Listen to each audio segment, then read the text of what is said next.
It's interesting. The previous talks have already touched on different parts of our business, so I'll cut straight to the chase. And almost what we've come to talk to you about today sort of links into some of the things that Eddie, Yassine, and Malcolm have already talked about. So, brief introduction. So, I started off here, not too far away from here, trading oil, probably about 12 years ago. Moved into the power and gas sector, trading electricity for initially some utilities, so switching power stations on and off. Traded some offshore wind in Ireland, and then moved to manage about €3 billion on behalf of the Swedish state, managing their energy exposure. And one of the things that it gave me a really good feel of is the energy markets, more than any other globally, it's a $2 trillion market. They're dominated by a small number of large players, and access to those markets has traditionally been locked, even in deregulated markets. So what I did when I came back from Germany about 5 years ago, I founded my own commodity brokerage, trading power on behalf of large corporates. Built that up for 5 years, sold that actually a month ago.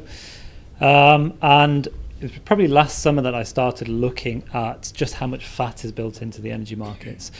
So if any of you are familiar with the tech sector and the energy sectors, both of them, you'll understand that the energy sectors are about 10 or 15 years behind in terms of technology of what's out there.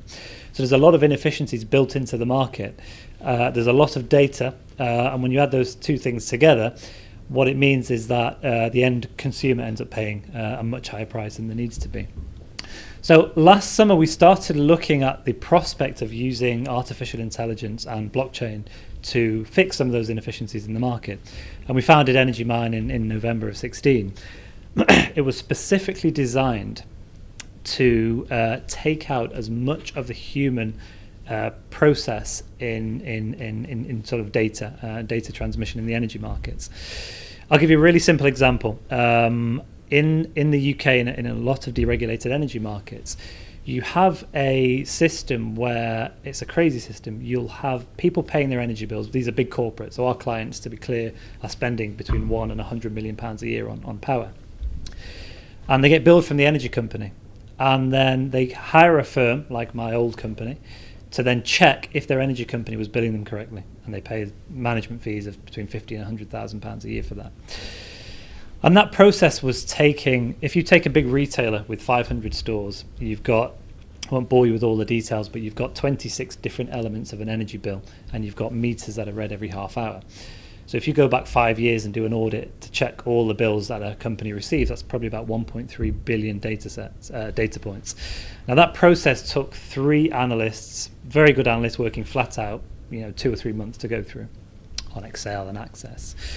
So what we decided, there has to be a better way. So we started looking at artificial intelligence, and our CTO, who's based here, we're based in Manchester, our CTO is based in London, an ex-Google sort of cybersecurity expert, and we put together an AI model, which has now automated that process. We can now do the same task in 20 minutes with no human interaction. So our bots will read the emails, download all the bills, reconcile them, write a report, and email the customer back in 20 minutes. We've cut 3 humans out of the equation. So our ethos really is that if a machine can do something better than a human, the machine should do it. And humans should be used in this aspect for more complex tasks. So that's the sort of the AI part of our business. So our core business, if you like, is managing and trading of energy on behalf of large corporates internationally. And we're starting now to do that with AI to automate as much as we can. The sort of link with the previous talk in the blockchain model is really interesting. So earlier on I referred to the fact that the markets are very much centralized and dominated by a few large players. So we set about trying to decentralize that model, and one of the things that's happened, it won't be a surprise to any of you, that generation has already become decentralized. People generate through solar, through wind, and increasingly, like, as Lord Reedsdale mentioned, we'll start to store energy. The problem is there's no platform to be able to trade that energy. So you've still got a situation where people are generating energy, selling it to an energy company, who are then marking it up and selling it back to their neighbor. And of course, there's huge inefficiencies built into that. So what we're developing is a blockchain-based model that allows 2 things. The first thing is peer-to-peer energy trading. So we've seen it in fintech for years, the peer-to-peer model.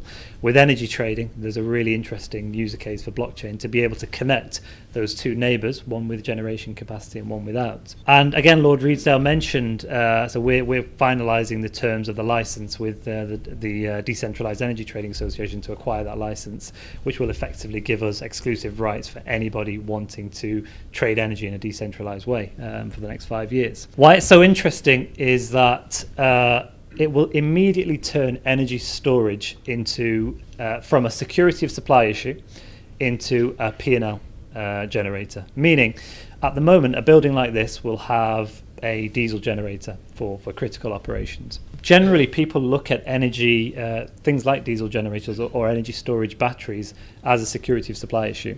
Now, what we're doing with our battery trading exchange is we're creating a market, an execution venue for people to trade their electricity via their batteries. So if you can suddenly store electricity, great, but if you need to then sell it, you need somewhere to sell that energy. So that's what our blockchain model is doing. I can talk to you in much more detail if you've got any questions. So thank you very much for your time. Thank you.